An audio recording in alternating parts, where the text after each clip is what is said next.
Hello Lighter! Hello guys! Kumusta? So sa video ito, gusto ko nga lang i-share sa inyo na meron tayong isang kababayan na natulungan dito nga sa Germany. Bago ang lahat, nakita ko nga siyang nangungolekta ng mga bote sa basurahan. Naawa nga ako sa kalagayan niya kasi alam kong marumi na rin yun at hindi niya mabenta yun dito. May kapugian na rin kaya naisip kong tulungan siya. Sinabihan ko nga rin na ibibili ko siya ng pagkain sa grocery. At yun nga, sumama naman agad. Nung papunta na nga kami malapit sa grocery hindi niya mapigilan na maghanap pa rin ng bote sa basurahan. Binigyan ko din siya ng konting perang pangkape niya at mukhang giniginaw na siya. Kinuha naman niya ito agad.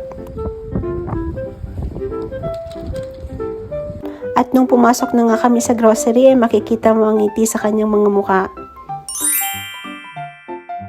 Bali, hinayaan ko lang siyang bilhin ng gusto niya para alam niya naman na bukal sa loob ko ang pagtulong.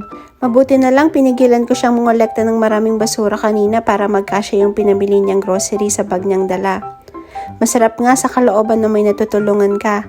Kaya huwag kayong mag-aatubiling tumulong sa iba lalo na kung alam niyong lubos nilang kailangan ito. Yun lang guys, thanks for watching! Wait lang, ano yung mga tinatapon mo? Bote. Yan, Pakita white mo. glass. Pakita mo. White.